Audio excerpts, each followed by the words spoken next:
ఈ అశ్విని నక్షత్ర జాతకులకు అధిపతి కేతు అండి. ఈ సంవత్సరం ప్రారంభంలో అనగా 2025 మే 14వ తారీఖు వరకు ఈ సమయంలో పిల్లలకు సంబంధించిన విషయాలలోనూ సంతానం కోసం ప్రయత్నిస్తున్న వారికి అనుకూలంగా ఉంటుంది. అంటే పెళ్ళి అయ్యి సంతాన ప్రయత్నాలు చేస్తున్న వారికి, సంతానం ఉన్నవారికైతే వారి సంతాన అభివృద్ధి విషయంలో అనుకూల కాలంగా చెప్పవచ్చు. ఎప్పటి వరకు అంటే మే మాసం వరకు మాత్రమే. ఎందువలన అంటే 2025 మే 14వ తారీఖున బృహస్పతి యొక్క స్థాన మార్పు అనేది ఉండబోతుంది. అలానే మేషరాశిలో ఒక నక్షత్రమైనటువంటి అశ్విని నక్షత్ర జాతకులకు ఏలినాటి శని యొక్క మొదటి దశ అనేది మొదలు కాబోతుంది. కాబట్టి మే మాసం వరకు మీకు అనుకూల ఫలితాలు అనేవి ఉండబోతున్నాయి. సంతోషాన్ని పొందే అవకాశాలు ఉంటాయి. 2025 మే మాసం నుండి సెప్టెంబర్ మాసం వరకు కొద్దిగా టఫ్గా ఉంటుందండి. పైగా ఏలినాటి శని యొక్క మొదటి దశలో ఉంటారు కాబట్టి ఈ సమయంలో వివాహ ప్రయత్నాలు కానీ, సంతాన ప్రయత్నాలు చేస్తున్న వారికి, వ్యాపార సంబంధిత ప్రయత్నాలలో ఉన్నవారికి కూడా ఆటంకాలు అనేవి ఉండబోతున్నాయి. కాబట్టి మే మాసం ముందే అశ్విని నక్షత్ర జాతకులు ముఖ్యమైన విషయాలకు సంబంధించిన నిర్ణయాలను తీసుకోవాలి అన్నా, ఆర్థిక లావాదేవీలైనా ఈ ముందే ప్లాన్ చేసుకునే ప్రయత్నం చేయండి. మళ్ళీ సెప్టెంబర్ మాసం నుండి ఆరోగ్యం అనేది కాస్త మెరుగుపడుతుందండి. కుటుంబ జీవితం ఆనందంగా ఉంటుంది. అయితే 2025 సంవత్సరంలో విదేశాలలో ఉన్నవారు స్వదేశానికి వచ్చే అవకాశాలు ఉన్నాయి. అయితే ఏలినాటి శని గురించి పెద్దగా భయభ్రాంతులకి గురి కావాల్సిన అవసరం లేదండి. ఎందుకంటే ఇది మొదటి దశ మాత్రమే. 2025 జూన్ వరకు మీకు మొదటి దశ అనేది జరుగుతుంది. మొదటి దశలో పెద్దగా ప్రభావం అనేది ఉండదండి. అయితే మీరు ఏ విషయంలో జాగ్రత్తగా ఉండాలి అంటే అశ్విని నక్షత్ర జాతకులు ఎవరి చేతిలో మోసపోకుండా, ముఖ్యంగా ఆర్థిక సంబంధిత విషయాలలో మోసపోకుండా జాగ్రత్తలు తీసుకుంటే సరిపోతుంది. శని ప్రభావం అనేది రెండవ దశలో ఎక్కువగా ఉంటుంది. అంటే 2027 జూన్ మాసం తర్వాత నుండి ఈ సంవత్సరంలో పాజిటివ్ రిజల్ట్స్ని కూడా చూస్తారండి. ముఖ్యంగా మీరు ఏ విషయాల్లో జాగ్రత్తగా ఉండాలి అంటే మిత భాష చాలా అవసరం అండి. ఓర్పుగా ఉండాలి. దూకుడుతనం అనేది పనికిరాదు. ఖర్చుల విషయంలో కూడా 1-2 సార్లు ఆలోచన చెయ్యాలి. ఈ సంవత్సరంలో ఈ అశ్విని నక్షత్రంలో జన్మించిన స్త్రీల యొక్క మనస్తత్వము, పురుషుల యొక్క మనస్తత్వం ఎలా ఉంటుందంటే తొందరపడి ఖర్చు చేసేస్తారు. ఈఎంఐల రూపంలో కానీ, లోన్ల రూపంలో కానీ తర్వాత తీర్చుకుందామని అనుకుంటారు. అంటే స్థాయికి మించి ఖర్చులు చేసి అప్పులు పాలయ్యే అవకాశాలు ఉంటాయి. కాబట్టి ఏదైనా వస్తువు కొనుగోలు చేసే ముందు 1-2 సార్లు దీనికి నేను డబ్బు కట్టగలనా, తీసుకున్న అప్పు తీర్చగలనా అని 1-2 సార్లు ఆలోచన చేస్తే సరిపోతుంది. అలానే ఏలినాటి శని సమయంలో అయిన వారి చేతిలోనే మోసపోయే అవకాశాలు ఉంటాయి. కాబట్టి ఎవ్వరిని గుడ్డిగా నమ్మవద్దు. అశ్విని నక్షత్రంలో జన్మించిన స్త్రీలకు ఉద్యోగ నిర్వహణ, కుటుంబ నిర్వహణ కాస్త కష్టతరంగా అనిపించినా ఈ సంవత్సరంలో తెలివిగా, ఓర్పుగా వ్యవహరించి ముందుకు సాగుతారు. ప్రత్యేకమైనటువంటి గుర్తింపు ఉండకపోయినా సామాన్య ఫలితాలు అనేవి గోచరిస్తున్నాయి. ముఖ్యంగా 2025 మే మాసం తర్వాత నుండండి. మే ముందు కాలం మీకు అనుకూలంగానే ఉంటుంది. గర్భిణీ స్త్రీల విషయానికి వస్తే ఈ కాలం అనుకూలమేనండి. ఇబ్బందికర ఘటనలు అయితే జరగవు. స్టాక్ మార్కెట్లలో కానీ, షేర్ మార్కెట్లలో కానీ పెట్టుబడి పెట్టే విషయంలో మాత్రం జాగ్రత్తగా ఉండాలి. ఎందుకంటే అంతంత మాత్రంగా ఉంటుంది. సమస్యల నుండి బయటపడతారు. విదేశీ నివాస ప్రయాణ ప్రయత్నాలలో ఉన్నవారికి చక్కటి సలహాలు అందుతాయండి.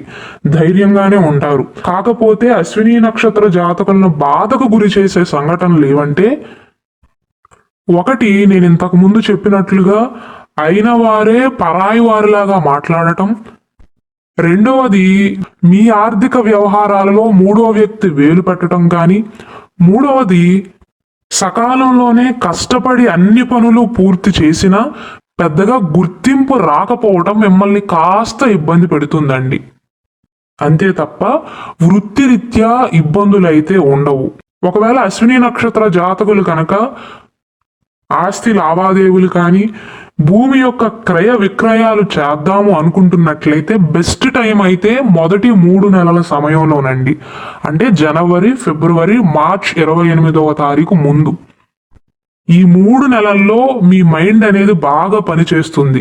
అంటే బాగా ఆలోచించగలుగుతారు. ముఖ్యంగా 2025 మే మాసం తర్వాత స్థిరాస్తి లావాదేవీలలో ఇబ్బందులు వచ్చే అవకాశాలు ఉంటాయి కాబట్టి అటువంటి ముఖ్యమైన విషయాలన్నీ కూడా ముందే చూసుకోవటం మంచిది. మీరు కొన్నిసార్లు మొండిగా, కొన్నిసార్లు ప్రశాంతంగా ప్రవర్తిస్తూ ఉంటారు.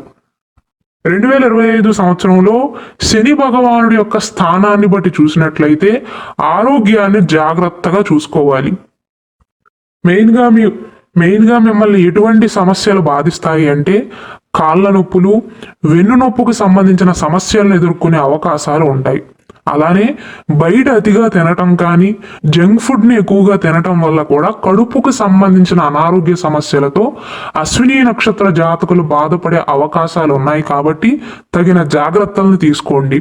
డ్రైవింగ్ చేసేటప్పుడు కూడా కొద్దిగా జాగ్రత్తలు తీసుకోండి. మొత్తం మీద చూసుకున్నట్లయితే ఈ 2025 సంవత్సరంలో బయట వారి విషయం కంటే కూడా అయిన వారి విషయంలోనే జాగ్రత్తలు తీసుకోండి. అలా అని ఏలినాటి శని గురించి భయపడవలసిన అవసరం లేదండి. 2027 వరకు ప్రభావం అనేది కాస్త తక్కువగానే ఉంటుంది. శని భగవానుడు ఎప్పుడైతే 12వ స్థానం అయినటువంటి మీనరాశిని విడిచిపెట్టి 1వ స్థానంలోకి వెళ్తాడు, అంటే మీ రాశిలోకి వస్తాడో, మేషరాశిలోకి వస్తాడో, అప్పుడు కొద్దిగా ప్రభావం ఎక్కువగా ఉండి ఇబ్బందులు పడతారు. మొదటి దశ అనేది స్టార్టింగ్ దశే కాబట్టి కొన్ని జాగ్రత్తలు తీసుకుంటే సరిపోతుంది. మెయిన్గా ఆర్థిక వ్యవహారాల విషయంలోనండి. మీ ఫైనాన్షియల్ విషయంలో ఎవ్వరిని వేలు పెట్టనివ్వవద్దు, మీరు ఎవ్వరి విషయాల్లోనూ వేలు పెట్టవద్దు. అప్పుడే మీరు ప్రమాదాలను నివారించగలుగుతారు.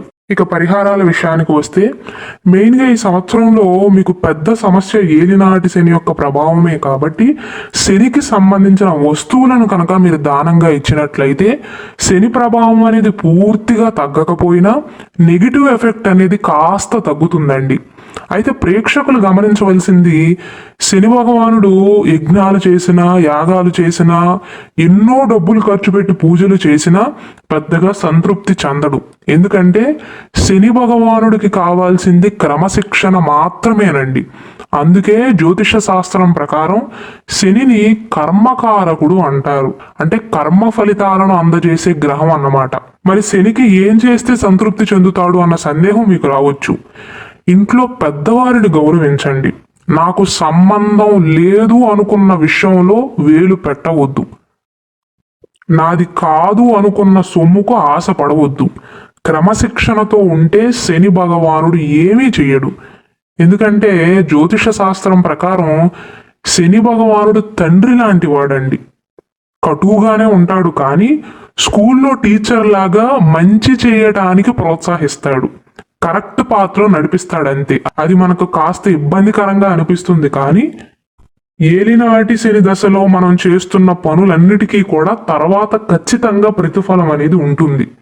మనం కష్టపడుతున్నాము, బాధల్లో ఉన్నాం అన్నట్లుగా భ్రమపడతారు కానీ ఏలినాటి శని యొక్క ప్రభావం అనేది పూర్తి అవ్వగానే మనిషి రాటు తేలిపోయి ఉంటాడు. అంటే ఎక్కడైనా బ్రతికేయగలడు. ఎవరిని చూసినా సరే వారు ఎలాంటి వారో ఈజీగా అంచనా వేయగలుగుతాడు. ఎందుకంటే ఈ సమయంలోనే అయిన వారు మోసం చేసే అవకాశాలు ఉంటాయి కాబట్టి తగిన జాగ్రత్తలు తీసుకున్నట్లయితే ఏమి ఉండదండి. 2025 సంవత్సరం మీకు బాగోదని మాత్రం భ్రమపడవద్దు. ఈ సంవత్సరం మీకు బాగానే ఉంటుంది కానీ కొన్ని జాగ్రత్తలు తీసుకోవాలి. మీ లిమిట్లో మీరుండాలి. పక్కవారు మీ విషయాల్లో ఇన్వాల్వ్ అవ్వకుండా జాగ్రత్తలు తీసుకోవాలి అంతే.